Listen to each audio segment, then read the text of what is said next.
I'm Amy, sex educator, sex and relationship coach, and sex shop owner. And I'm April, VP of an international high-end pleasure products company and boss queen sex toy mogul. We're best friends who make our own rules about who we are as sexual beings. With everything from how to be a badass in the bedroom to top tips for bringing your relationship to the next level, we have something just for you. So sit back, relax, and enjoy the show.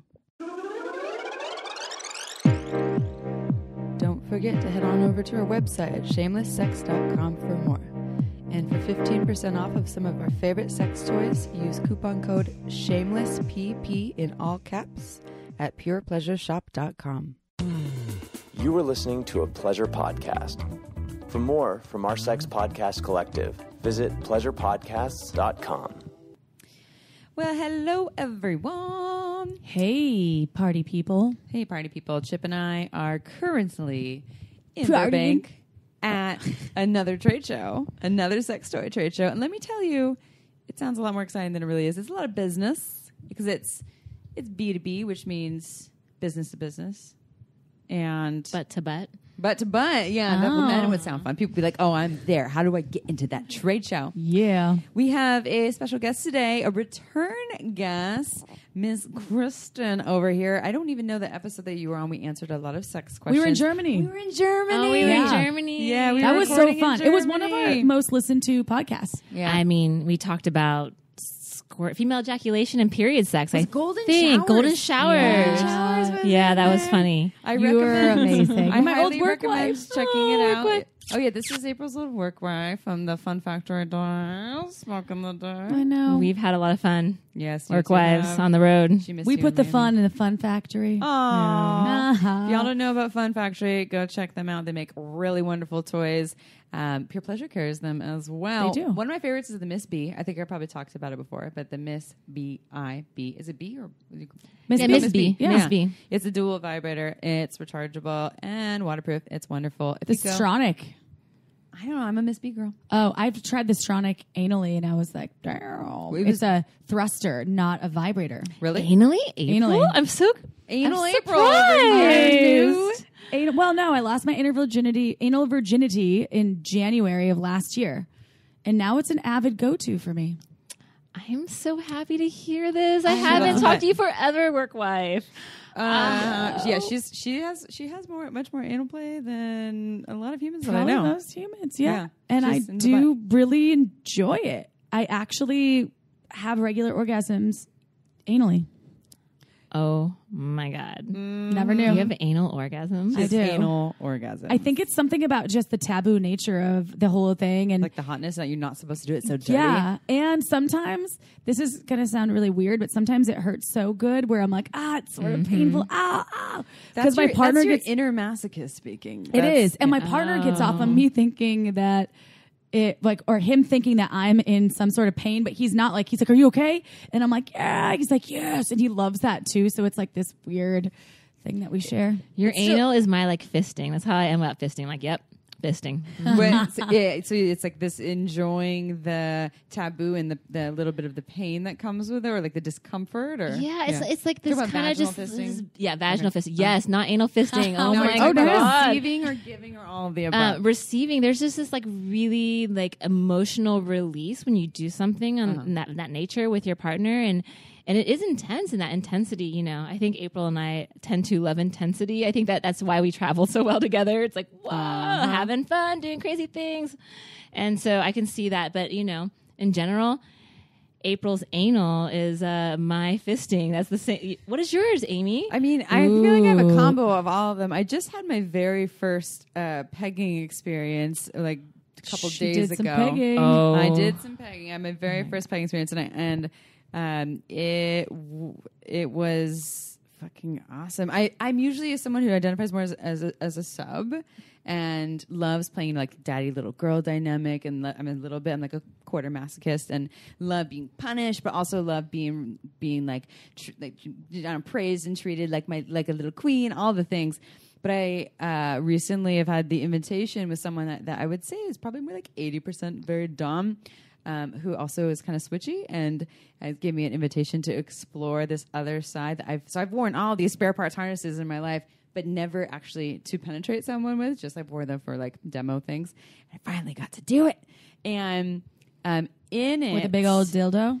Yeah, big with a big old dildo, and wait, what does your cock look like? I'm trying to imagine like what it was is your his cock because so I asked, I was like, show me what you prefer, like what because he has a whole massive toy kit, and he opens and I was expecting like like it means anal play, like a tapered tip, smooth one, or something like that.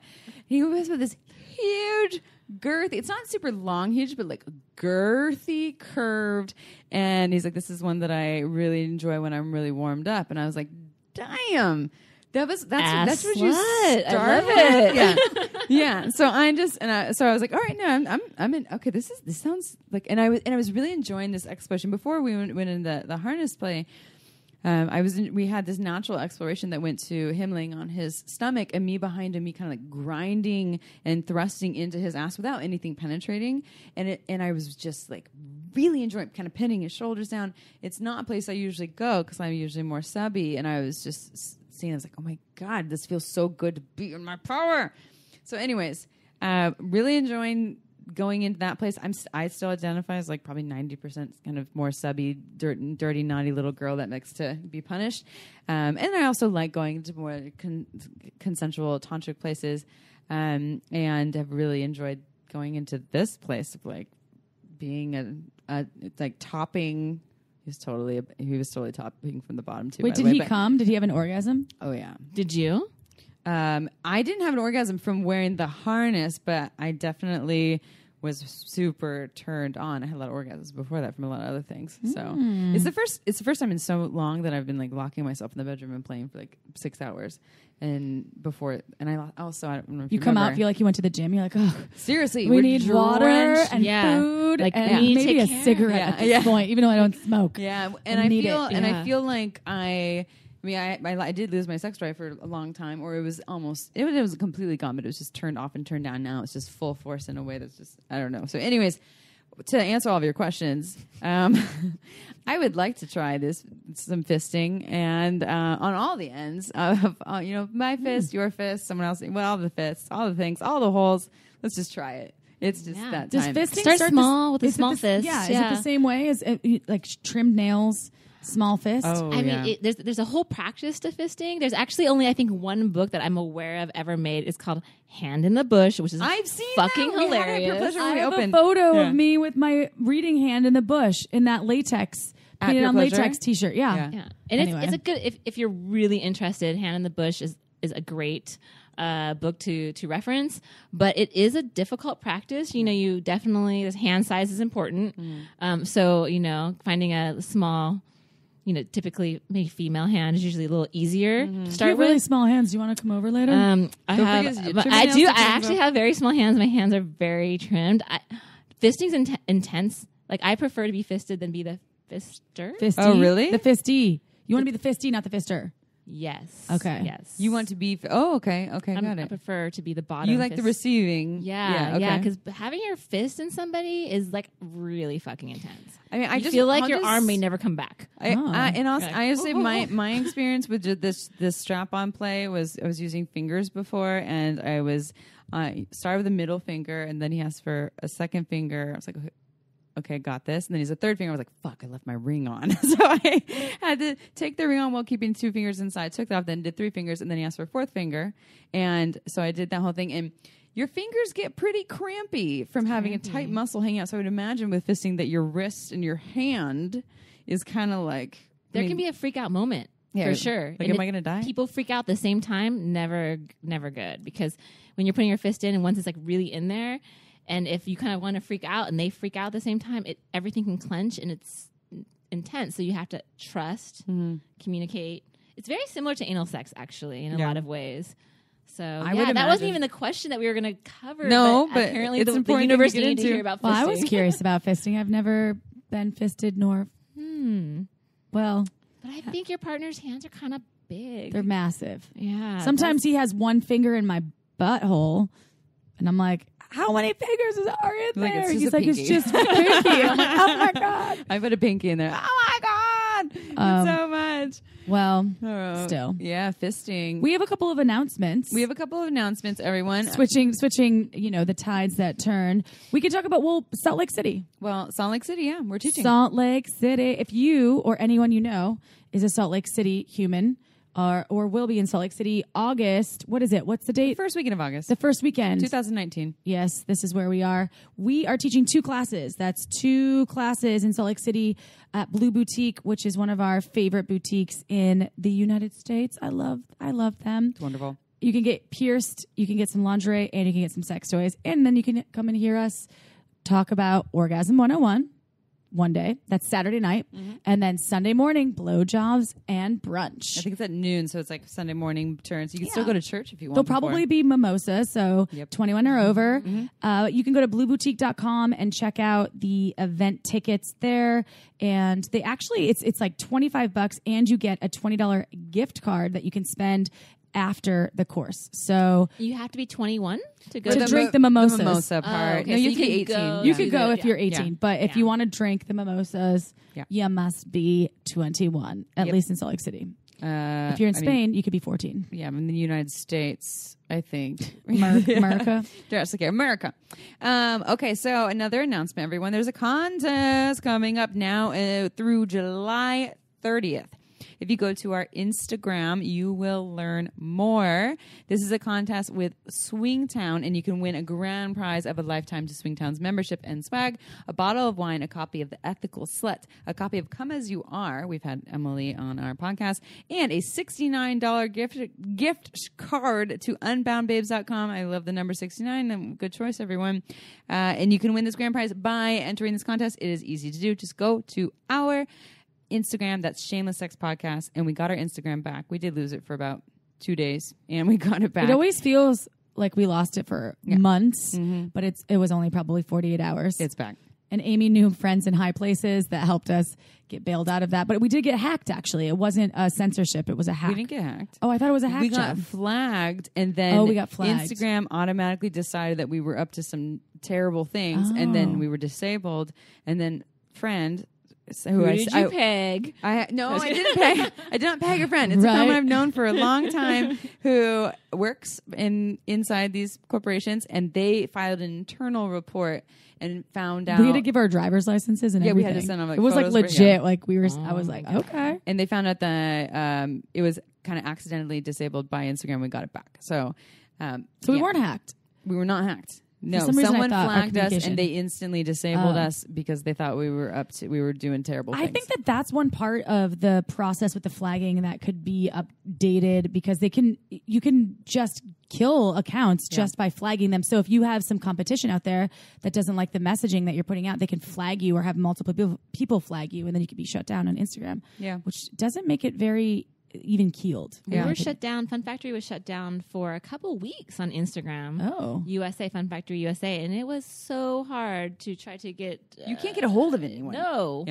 Yeah, it's impossible. No. And there's a lot of sex educators, sex positive sex educators that are getting shut down. So there's so much. And meanwhile, there's, male-owned accounts with booties just twerking all over the place that are up and running. But I will say, Instagram, thank you for listening to our friend. And I did send... friend a We Vibe as a gift. Nice. I was like, what toy do you want? Any toy. And they wanted a couple's toy, and so We Vibe was one of the best. And if you all want to learn more about these toys, go to purepleasureshop.com. Our listeners get 15% off with coupon code Shameless Sex in all caps. I have a testimonial for you, and then we're going to dive into a lot of sex questions. We were talking about fisting. Like, we just dove in. It was really difficult to not just go fist first. I know. It's an icebreaker. Anal and fisting. April we had pegging, fisting, and anal all in the first 10 minutes of the show. So mic drop. So all of you folks who are like, wow, those things are all kind of terrifying. Don't worry. These are just things that, we might be into right now in this moment, and whatever you're into is welcome to. We're going to get some iTunes reviews. They made me want to jump off a bridge, but get fisted beforehand. Real life, though, like I haven't been fisted in like in a year and a half at least. I just think it's a really fun thing to do. So maybe I'll do that tonight. Let me ask you a question, though. For fisting, it's not one of the... You don't have fisting quickies. It's not really a thing like, hey... Do you want to? I mean, it seems like kind of for me. It's how anal is for me. It's more of like something I really put a lot of intention into. Maybe I don't need to pre-plan it, but I need to really feel into my body and take a lot of time. I would imagine fisting is very similar. It's absolutely the same thing as anal. In fact, I think it might be a little more intense because you have just a fist inside of you. So, but in general, like breathing, trust, and oh God, this is shameless sex, right? So yeah, you can say whatever also you want. Also, just like sometimes when you're with a partner and you want to get really intense and you've had a couple glasses of wine. I know sex educator Kristen says don't do this on wine. Friend Kristen says it's okay. Do this on wine. And I think that in general, it's that when you really want to connect with somebody, like almost every time I've done this, it's like tears come out afterwards. Oh, it sounds it's super intimate. Yeah, it's very intimate, and you wouldn't just do it with anybody. You're like, I know you so well now. Like, yeah. Mm-hmm. Yeah. Well, it's so intimate. There's I bet on both ends for being lots someone. of lube. You got to use some lube. Oh my too. God, Lots so much lube. Oh, yeah. So much lube. But keep same with anal. Keep reapplying over and over. It's like you can never have enough. I always say that too during anal because sometimes I'm like, no, wait, we need more lube, more lube. My partner's like, I just put a ton of lube on. I'm Still like, need more more, lube, more lube. Yes, you can't have enough lube. Or I'm going to read a testimonial before we dive into the questions. This is from someone who listened to a recent episode that we had last week with Ashley Manta, who I just saw out there, actually. Love Ashley. And she's amazing. The hand job episode. Yeah, hand sex episode. Hand sex. And so Ashley, we have to remember to tell her this when we see her later. So this listener said, this morning I made my man come using just my hands and Uber Lube.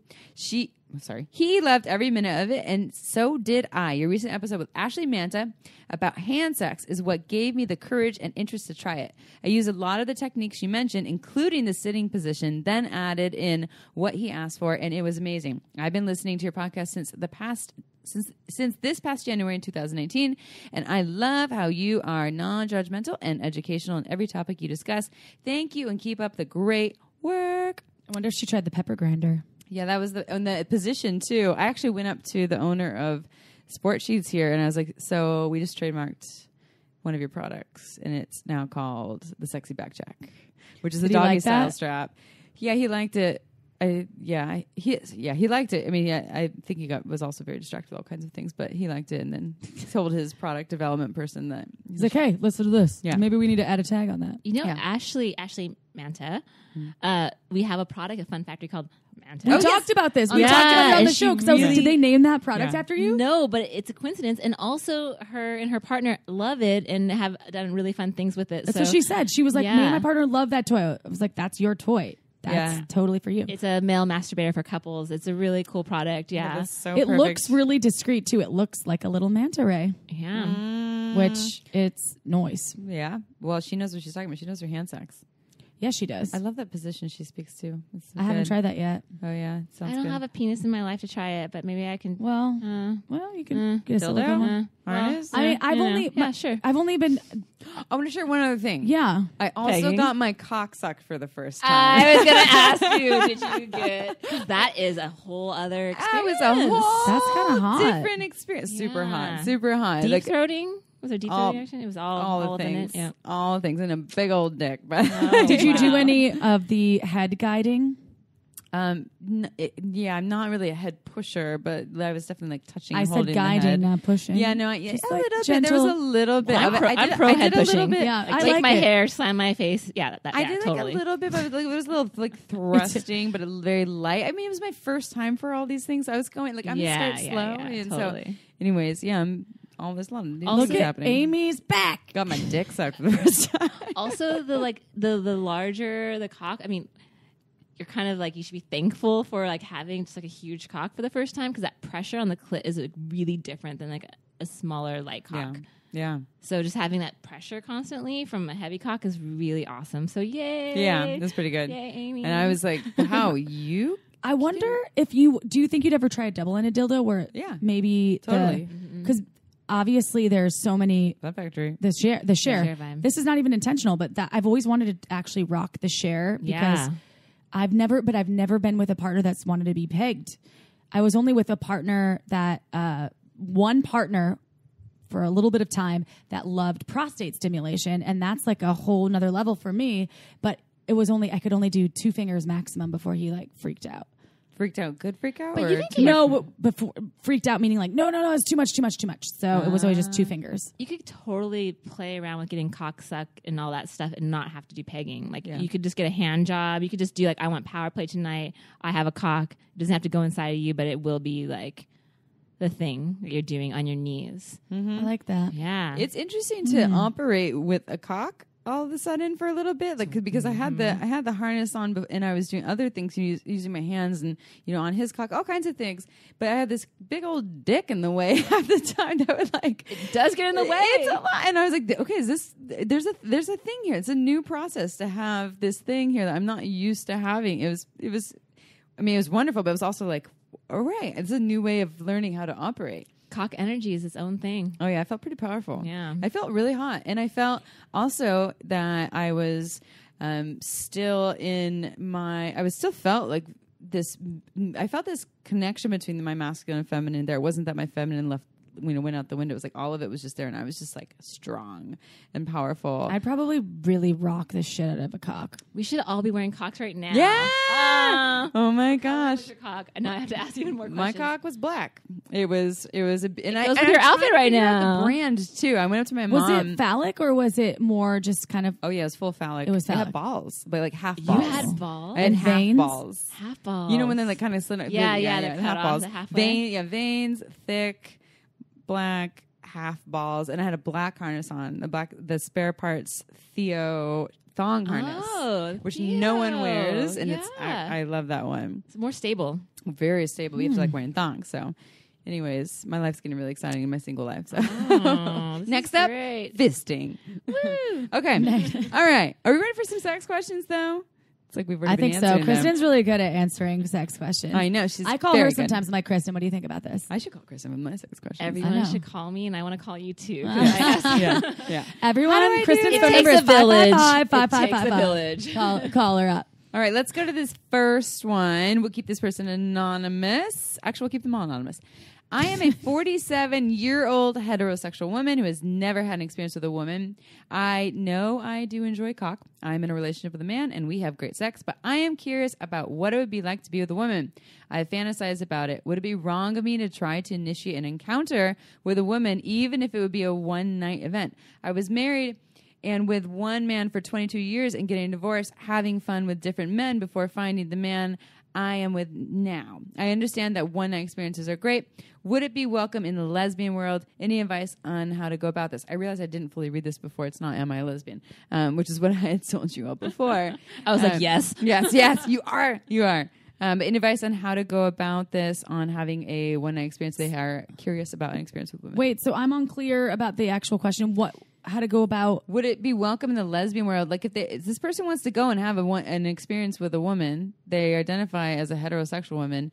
They are in a partnership with a cock owner. They want to have an experience with a vulva owner. It sounds like. Would it be welcome? How do you even do this? How does one even go? That's a good one for you, Kristen. Oh man, yeah. So immediately I'm like, no, lesbians will hate you. But that's Kristen. That's what I was thinking. Yeah, I'm like, I don't know fuck if that's you, a good get idea. out of our bar. But no, but also that's not true. It's like both. I think it's how you approach it, and I know plenty of straight, quote unquote, couples who experiment with bringing another same-gendered partner into their relationship.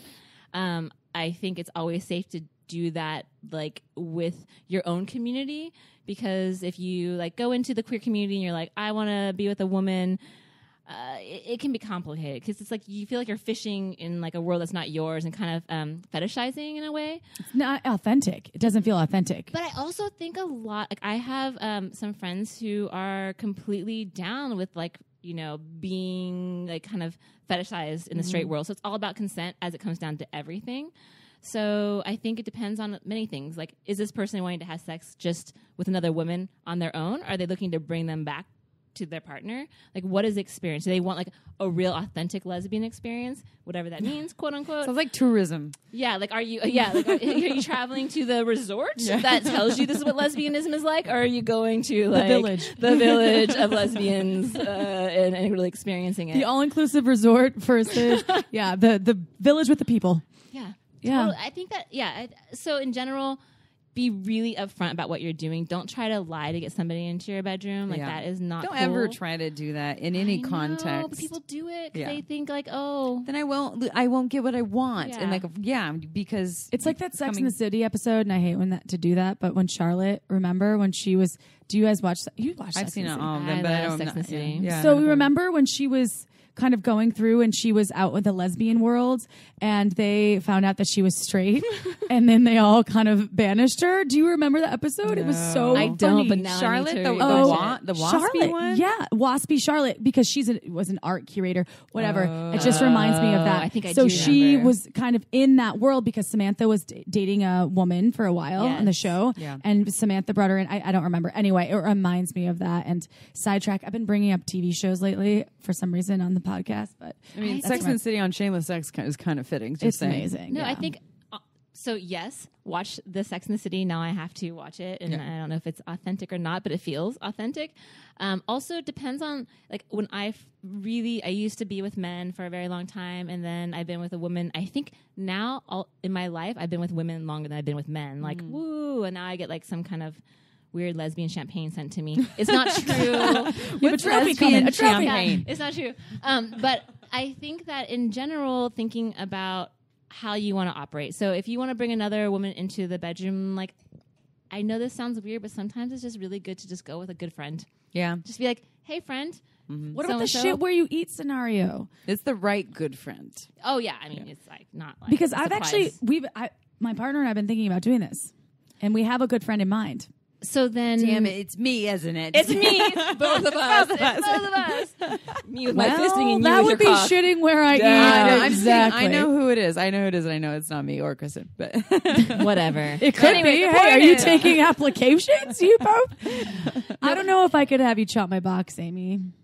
oh no, I don't want to jump here. I'm not Exactly. really. That's what I'm you know saying. what? And that's not true. I'm pretty open to a lot of things these days. But That make our podcast interesting. Make for a great podcast. And Kristen, people have both told me separately about both of you. One today that they thought I was your partner, Amy, and then before when we were together, they thought we were partners. I thought you were. They honestly did. I heard somebody just today say that. I thought like you that. were That dating brings me Amy, joy. and then years. But when I was always with you, they thought I was with you. I think I put off a lesbian vibe. Not to bring this back to me. Does she put off a lesbian vibe? I mean,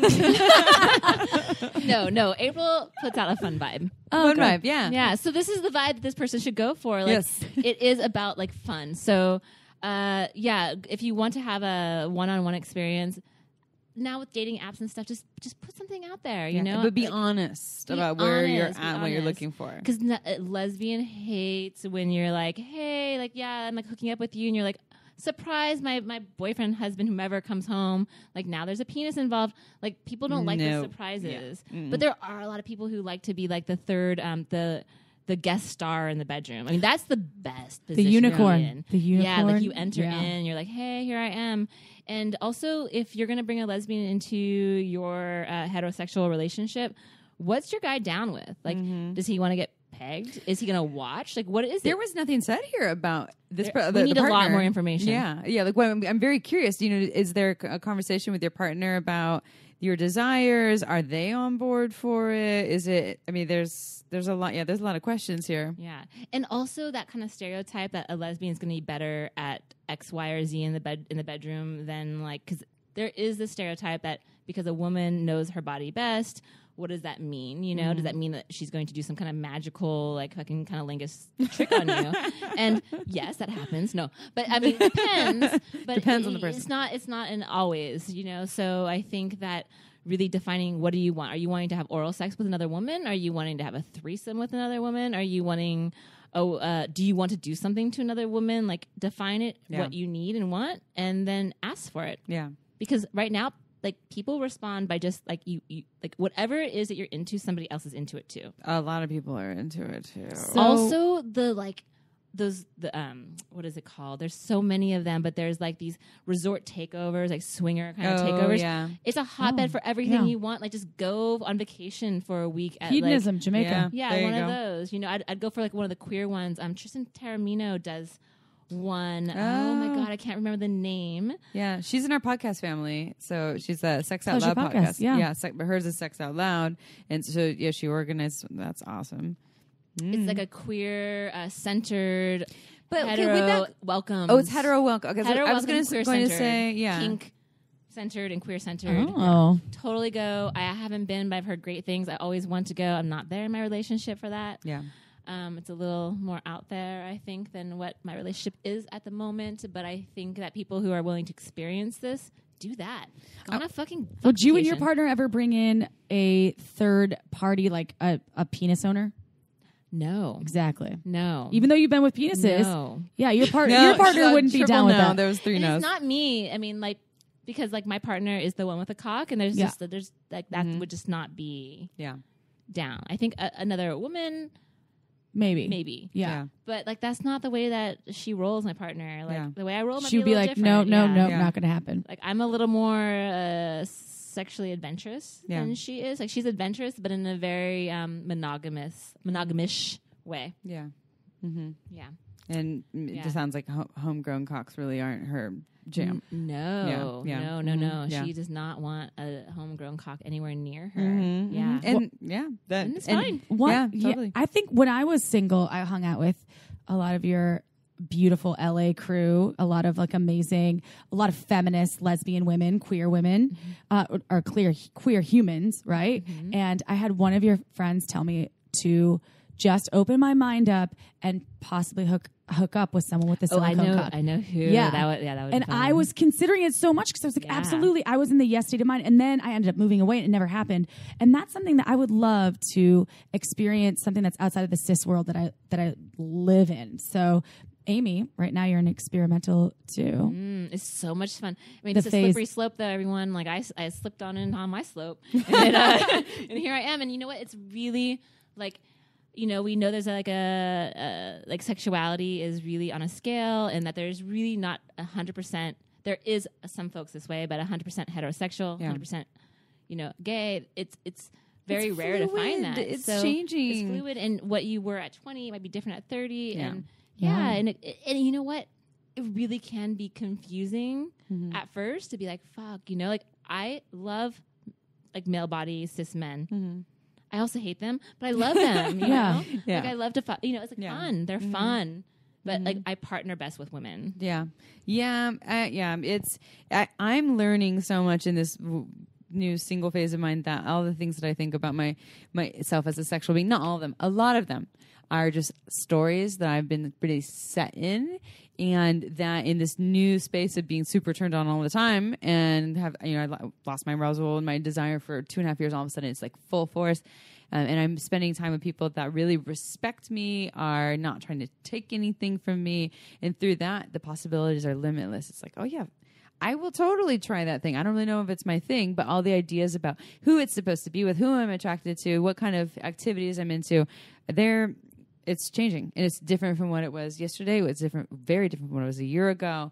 So I totally get that. I identify as painfully straight, like a month ago. Painful because it's less fucking options. boring. It's not Yeah. it's not boring. It's not boring.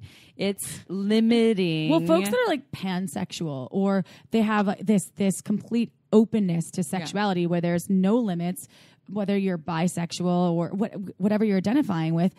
I always thought that being just a heterosexual human would be really fucking boring, because I'm like, dude, you're totally getting rid of an entire genre of humans that could be really inspiring, and I'm energetically attracted to. And I don't want to like just humans hate or shame on it, but to me it's kind of similar to like taking anal sex off the table or anything anal. I've been in relationships with partners who didn't want anything to do with butts, my butt, their butt, and it felt like a huge thing was missing off the menu of just other options of things to play with. So our menu was limited, and so I've just always felt like my menu, my personal menu, was kind of limited to be able to have these experiences with people that I was attracted to, but I wasn't sexually attracted or had the story that I wasn't. So painful is the wrong word. And I took that tagline from another friend who has, you know, her mom, has 2 moms, and she's like, I'm painfully straight.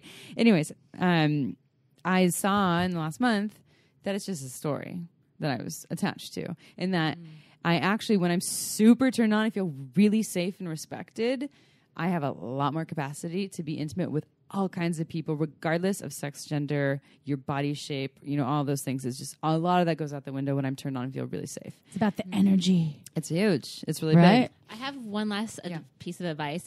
If like, I don't know where this person's at that asked the question, and I don't know where their partner is at, but if you suspect that you are a little not willing to actually do the work that is needed to be there, and to not like really fetishize and do shitty things to the queer community, then I would suggest a paid person. Sex worker, yeah. Yeah, because honestly, like what this person's looking for is very specific, and if you want to, if you're gonna go in that direction, don't put that on the people who are already doing the labor in the world around their sexuality. So, yeah, it's really cool if you can be open, but if you're like, let's say you suspect that your partner's a little bit of a D-bag, because that can happen.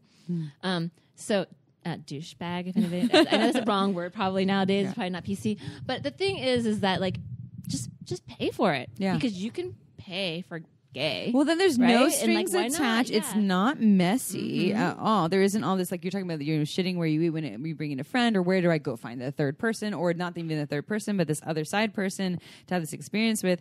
And sex workers are a great avenue for that. Sex workers. I just want to add the shit where you eat comment comes in because I get so energetically attached to people that I hook up with. It would be difficult for me to sort of separate sometimes afterward.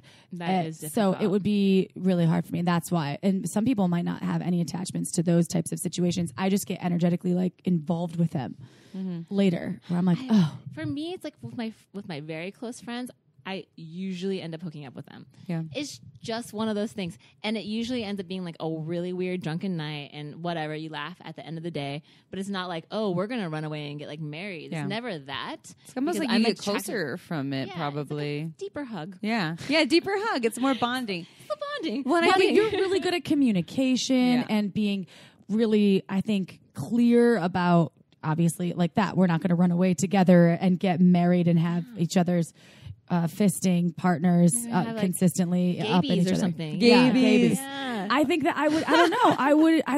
And maybe that's a story I'm telling it's not myself. Like rabies. That's like babies, but gabies. Like Gabies. gay babies. Yeah, gay babies. Gabies. Babies.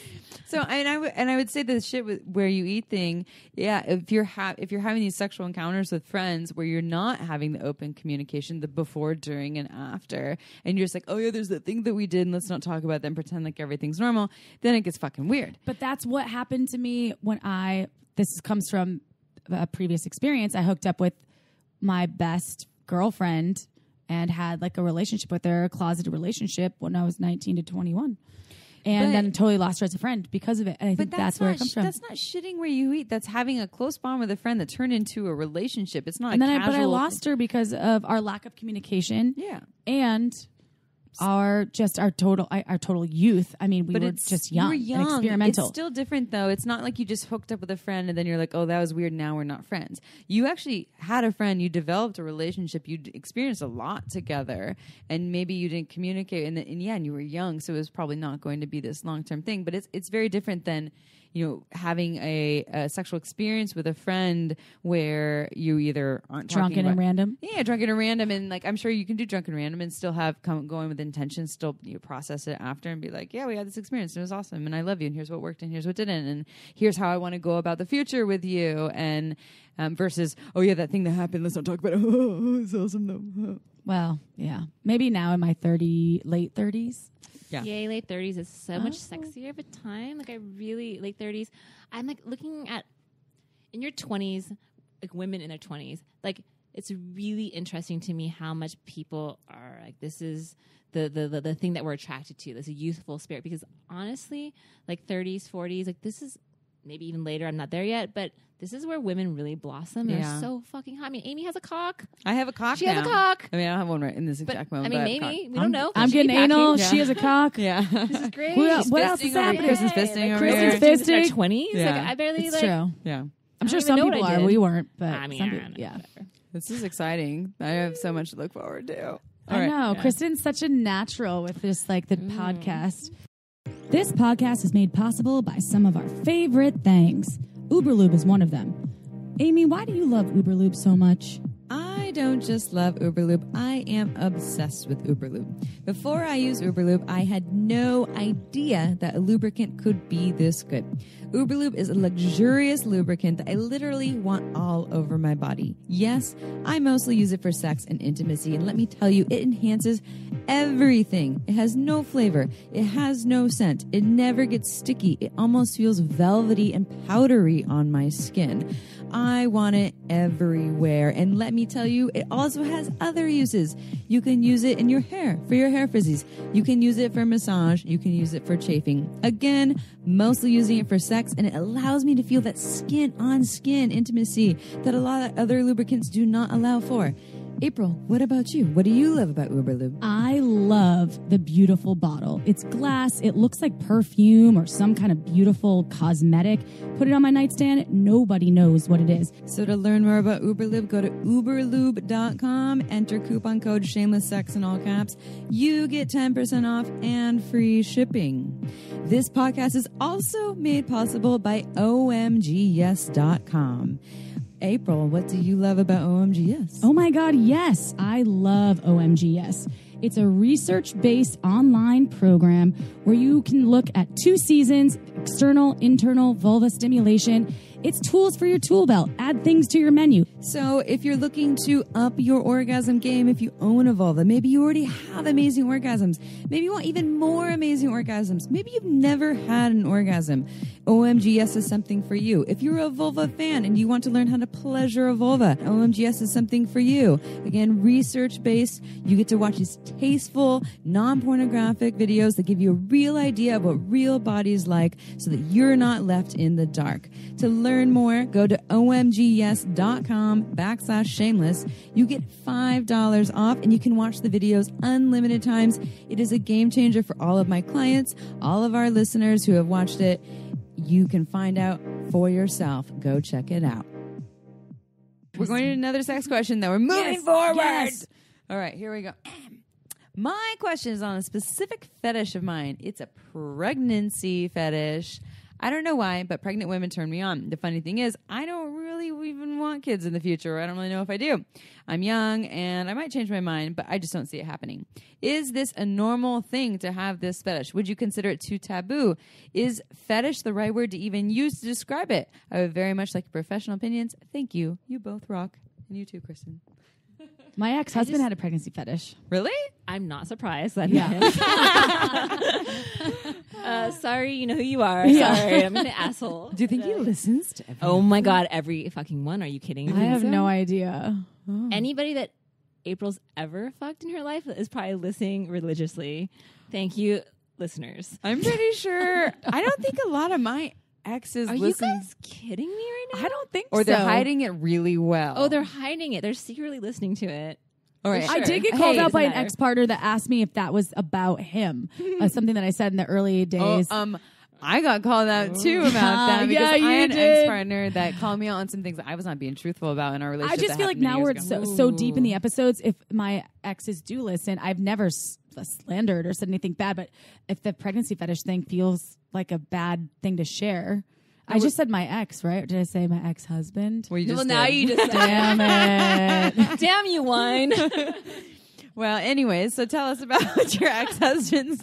But there's nothing wrong with a pregnancy fetish. I though. never shamed him for it. No. And that's what maybe Kristen will share with this, or you could share this listener. I mean, I want to hear Kristen, but I've known people that have pregnancy fetishes, and you could call it a fetish. Sure. I mean, maybe you can talk more about like what would signify or what would be a fetish versus not a fetish. But I knew some people that thought it was really hot because it was like the ultimate maternal, womanly, like creator of life. You in your power with a baby in your belly, and you're Goddess-like, growing yeah. life, and they're glowing. Look how strong. And sometimes they're vomiting and having a really fucking hard time. But And it was hemorrhoids. hot and hemorrhoids. Yeah. I mean, I didn't have a kid, but I know it happens. Yeah. Or sometimes you see the uncomfortably pregnant people where you're like, oh no. But I don't think that's what they're fetishizing. And They're not Amy, like, we oh, saw a super pregnant person when you're like, doesn't that look like her butthole hurts? I was like, you know what? It does. Because she did look super the uncomfortable. 3 women who have never had children and may never. Well, Kristen's a mom. You have a mom. You weren't pregnant though, but you have a child. Yes, for 4 months. I have a toddler. Yes. Yes. But I did not birth him. No. Thank the fucking goddess. But in general, when I first read this question, I was like, "Duh, of course." When it was the person, it's normal. They? Yeah, I think it's he's. Well, I think he. Go with he. Okay, Yeah. he. So he was saying something like, I have this fetish, and I also don't want children. And then I'm like, "Duh." Yeah. Every person who's ever every guy wants to stick their penis into a hole when there's no consequence. This is the thing, right? I never thought of that. That's a good one, right? Kristen. Just like fuck away, no problems. But reading further into it, the question I would have is like, do you only fantasize about people who are pregnant? Is it like super pregnant belly, or is just knowing they're pregnant? Do you I don't know, like when you're having sex with people who aren't pregnant, are you like wishing they were pregnant? Yeah. Are you thinking about it? Are you trying to do positions that would be like pregnant positions? I mean, these are. Can you big wear questions. this pillow in front of you right now Yeah. with this shirt? I'm gonna give I you was lots of thinking that donuts too. and have a little bit of a belly or something. It's still not shaming those things. It's just like getting more clarity on how is it, because there's with the fetish, you can have a very mild fetish, which is just like, oh yeah, I don't need this thing to get off, but it's a big part of my spank bank and I get super turned on by it, versus I actually need this thing to get off. I don't get aroused without it. So it's more understanding of where this person falls. When I fuck you, please say, my baby's coming. It's coming. I'm crowning. A labor fetish now. Oh, okay. That's I a love labor that. fetish. That's Oh, a yeah. whole Good point. thing, I obviously haven't birthed a child. I'm sorry. I'm crowning. Oh, the God. placenta.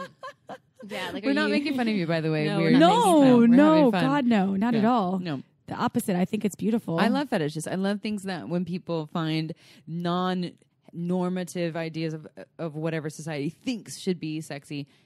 I love it. I'm like so fascinated by it. In fact, I find my own little turn on by it, and it brings me joy to hear when people embrace it and own it. And I'm like, fuck yes. I actually, this is a total tangent, but I had a conversation with someone who is a feeder. Oh my God, we talked about this, Kristen. Yes. Tell our listeners what a feeder You totally is. dated a What's feeder. feeder? We totally Oh my God, I love it. Oh my God, I did not know that I dated a feeder until I got into the industry, which is now 15 years ago. But I dated somebody when I was 20 years old who was such a feeder. I almost want to contact him and be like, wow, you're a feeder. So he really just was really into feeding me and watching me kind of grow. Like I got a lot larger and really got excited when I got stretch marks. I never had a stretch mark in my life until him, but he would do things like, I'm going to bathe you. I know this sounds like, what's wrong with you, Kristen? This sounds perfect. But he would run a bath for me, have cookies, baking while I'm in the bath or whatever, many different kinds of food. And then he would feed me in the bathtub.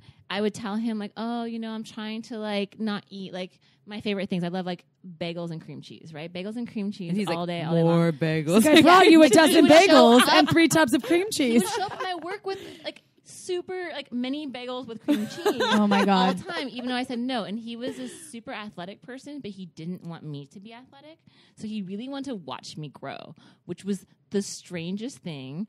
And I literally have stretch marks due to him. And I really at first liked it. And then I started telling my friends, it just feels a little weird. And they were like, you're weird.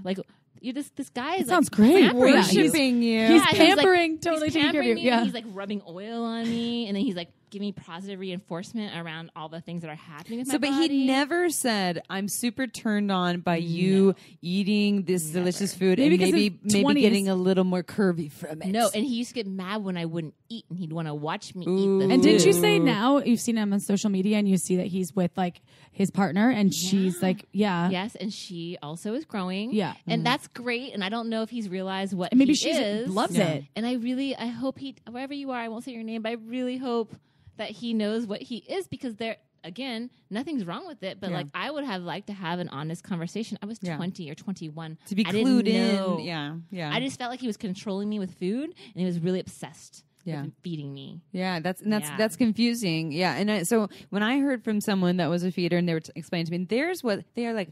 I actually don't want my partner to get bigger, but I'm really turned on just by the idea of it and by watching them eat and by feeding them. It's really hot, but I actually don't want to see their body get bigger. So it's like different levels of this particular fetish, right? You can have it's it's a spectrum or on a continuum or whatever that is, and I was and they had some shame tell me. I was one of the first people that they were owning that too, and I was like, that is fucking awesome. One, that they're owning it. They also, though, they were so new, there's shame, so scary. I don't know if they did tell their partner, but they didn't fully, because there was shame, and maybe this is the person that you were with, Kristen, there was some shame around, although it sounds like maybe he was trying to dodge it, and he was, I don't know. Super traumatic history. You got to own it. Human, you know. And what's weird, he was a friend of the family, which made it weird, and everybody's like, he's so perfect, and I'm like, yes. And I tried to explain to my mom later that he was a feeder.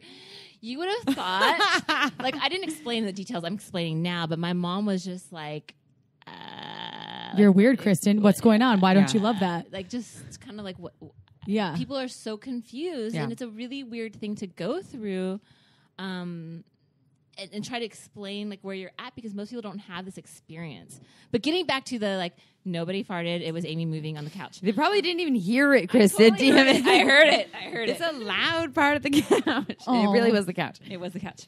The question from this person, you mean? I want to get back to this really, there are very niche things, and I don't think that there is a normal, not normal. I think there are the probability of people having this or wanting this more is probably less with pregnancy, but it's super hot, and the only thing is, are you chasing that experience? Yeah, because if you're chasing that experience, you got to figure out a way to work with it. And I would say, dovetailing on what you were just saying with the feeder thing, is also being honest and transparent with people, that it feels safe to be not. Of course, if there's shame, or if it doesn't feel like it's safe to out this to this person, that they aren't a safe outlet, maybe that's not someone you should be intimate with, first of all. But also, if there are things that you're doing that are trying to kind of reenact or go into this fetish space, to be honest about it, so that people they're not led into a fetish space with you that is your fetish or your desire without them consenting to it, because then it can feel like it's a non-consensual act, right? They're being led into something that they actually didn't sign up for. It can be really confusing for them. Maybe we're going to have some aha moments for listeners out there that were not aware that they had a feeding fetish. There's so many fetishes out there. Just go to fetlife.com. It is just like Facebook for kinky people. Just to see all the fetishes, because they have a whole list of all the things that you're into, and there's so many things that I'm like, what? And also not judging it, like mind just blown that there's someone into something, into everything, right? Everything you've ever heard of, like there's someone that has a thing for it. It's a catalog for your fetish. It's limitless. Possibilities are limitless. I think that I think my same final answer would apply, that if you feel like you're not in a place to really do this in a consensual way, you need to be like taught a little more, whatever it is, like pay for it. Yeah. Yes. Pay for there you go. That's what I want for Christmas this year. Another shout out to sex workers. You have these people that are professionals, and some people specialize in certain things. You can find someone. I don't know. I mean, the Craigslist thing is done. But there still are ways to find sex workers that might specialize in what it is that you're looking for, and then you can have the experience, and then you're supporting, a working person. I know, at least when you come to like dungeons and stuff, it's definitely not a sexual, like PIV, penis and vagina experience. However, you could at least explore it maybe in like a dungeon space where you can talk to a person who deals with a lot of like kinks, and like go down the road. At least get taught. Don't be a douche. I should stop using that word. Darn it. Don't be an enema bag. Yeah. Don't be that person. Like, don't perpetuate the issues that we have in society. Like, go get taught. Like, learn about who you are. Yeah. Just like how we go to a therapist. Yeah. Go get your kink therapy on. Yeah, and there's online programs for that. There's in-person classes at places. There's all kinds of stuff. It's reading books, exposing yourself to things, and again, owning it, being transparent in safe environments. Not every environment is safe. This is really the best time to have, I think, as humans grow and change and evolve, the best time to have any sort of there's an information flow that everyone can gain access to. Yep. And we're in a day and age where, again, with different websites, and you've access to everything that you possibly could. And obviously, we only condone the most consensual stuff, and paying for those things are a great way to access those. But the interweb. The possibilities are limitless with the interwebs. It really, even though it really is. They be cracking down on a lot of those aspects of it. All right, last sex question before we hightail out of here to go all have a nice dinner together. Mm-hmm. I have a romantic interest in someone who's been in my life for a long time, and she confessed to a rape experience early in her life, and I was horrified. I want to keep this person absolutely safe, and I want her to rediscover her sexuality on her own terms, but she can't even talk about it because of discomfort and fear surrounding it. For now, my approach is very hands-off and focusing on the bond-building things. And if it ever comes up, I make it clear that anything that happens is on her terms, and when she's ready, I am all ears about what those terms are. Do you have suggestions for her or for me about how to communicate around this huge and understandable barrier to seeing the beauty of her sexuality? I would be her first consenting partner since this trauma. History of depression and mental illness are on both sides, no medications. And I'll just start with, there's certain aspects of this that might be beyond our scope here. So as we dive into this a little bit, I think it's something important to talk about. And someone who is a licensed therapist probably will have some other important additions to share. And I also want to say that I actually really appreciate when I read this, the way that this person worded this. The way that they were speaking to, especially where I'm at right now, I don't have any sort of non-consensual acts of sexual violence in my history. I have a lot of compliant, shitty sex in the past, not recently, but in the past. And so I'm really appreciating this from someone who's saying, "You have the reins. You get to call the shots, and I only want to support you and allow you to." Be in your power and do what you need, and to essentially, I'm here when you're ready, and it's all in your terms. And I only want to be here and support you. So I really appreciated that coming from someone who identifies as a penis owning man. So I really liked that part.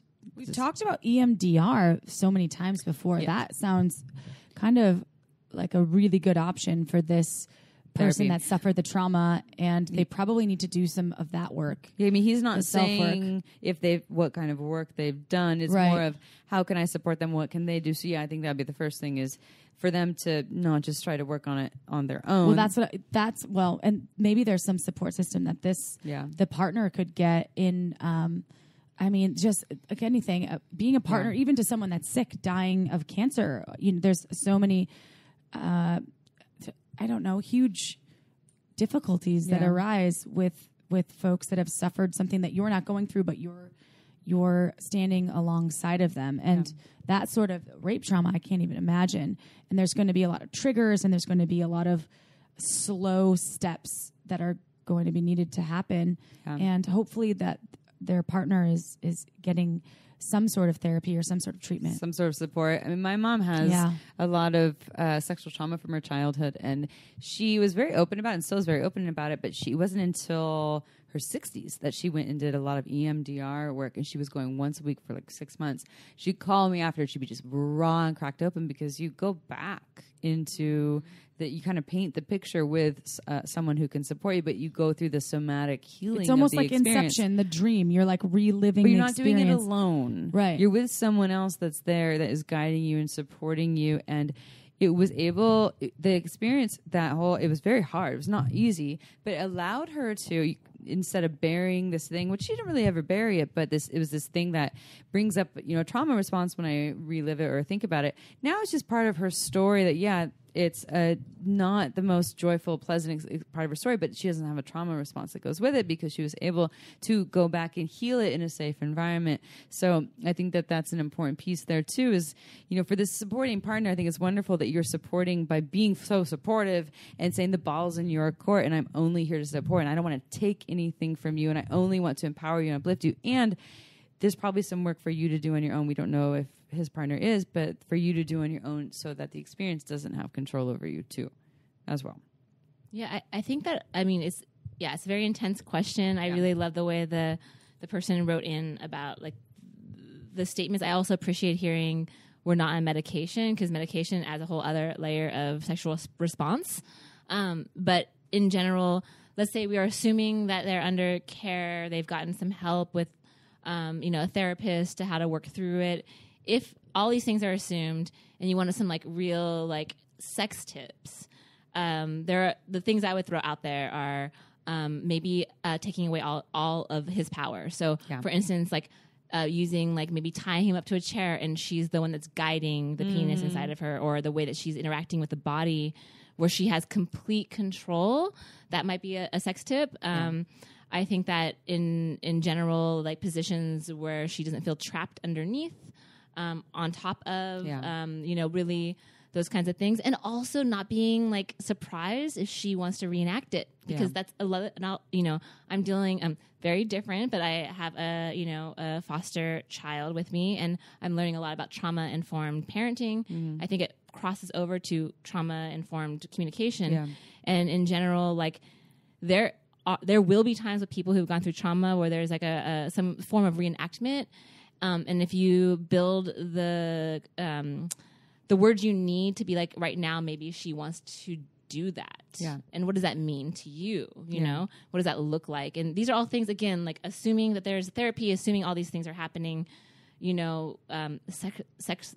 sex in general can be a very healing experience, and you can use sex to heal. And you can play with it. And we would all be extremely surprised by how many men and women and of all genders who have gone through sexual trauma that none of us admit to. So this one's brave as she's talking about it. There's men who have gone through rape and never talk about it. So it was one of the things that came up for me when, like, would I be okay with taking in a child who has been sexually abused? And it was a hard conversation that I had with my partner. Like, would we be okay with that?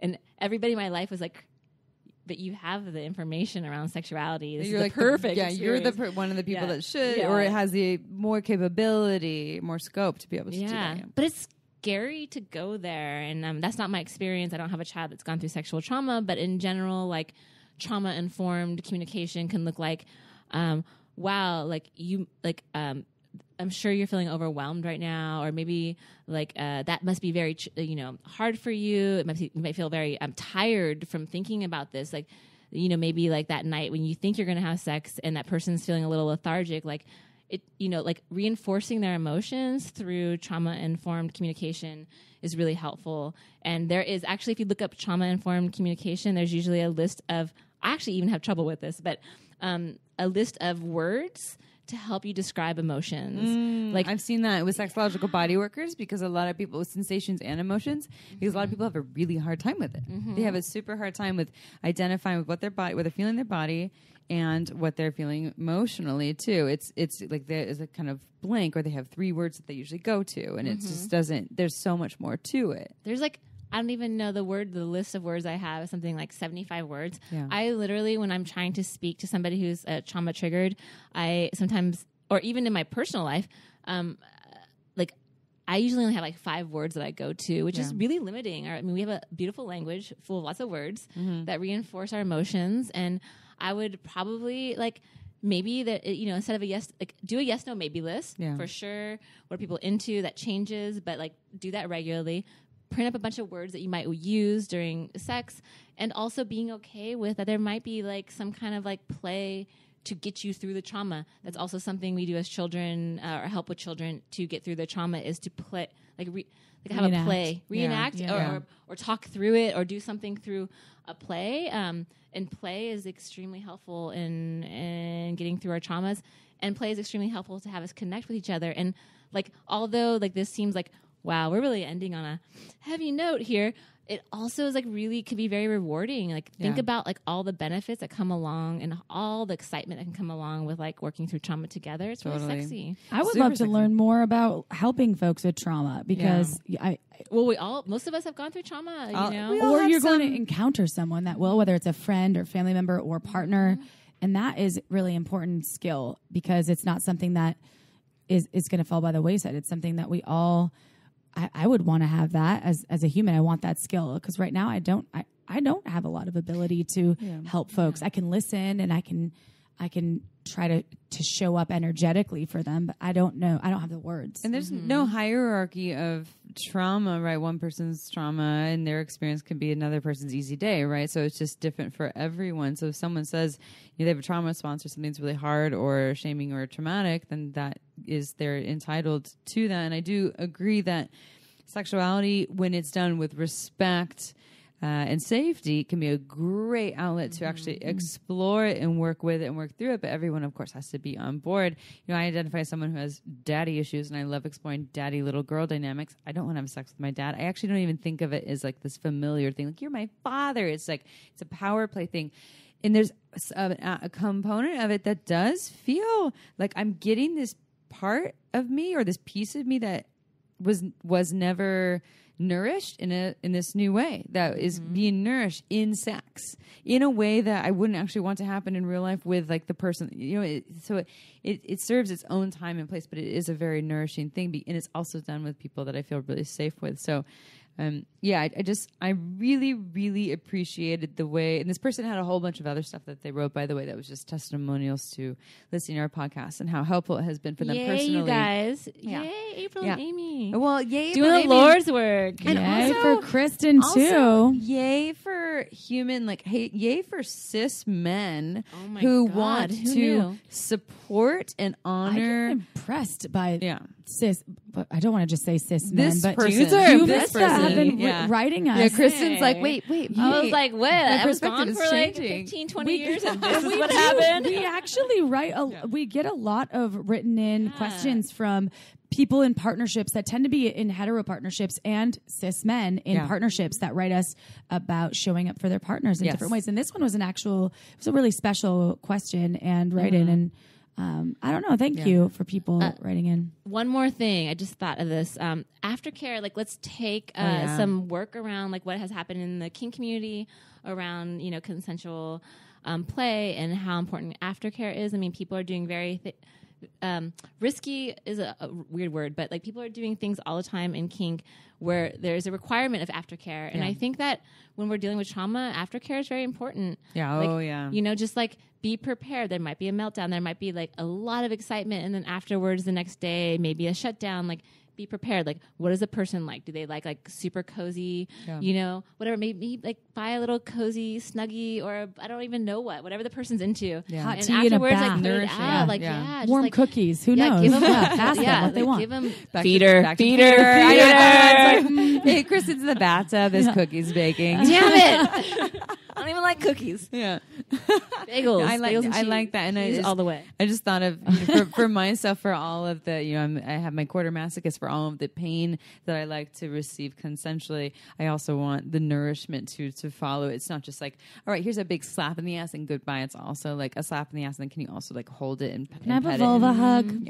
All of the things, and that's not even speaking from a place of having non-consensual acts of sexual violence. So the world is your oyster in terms of the way that you can explore this maybe sexually, but also just support and show up. And we'll end it at that with just, you're a fucking awesome human for writing us this question and for being so supportive and letting someone else have the reins. And here's what I want to say: they're not fucking making it about them.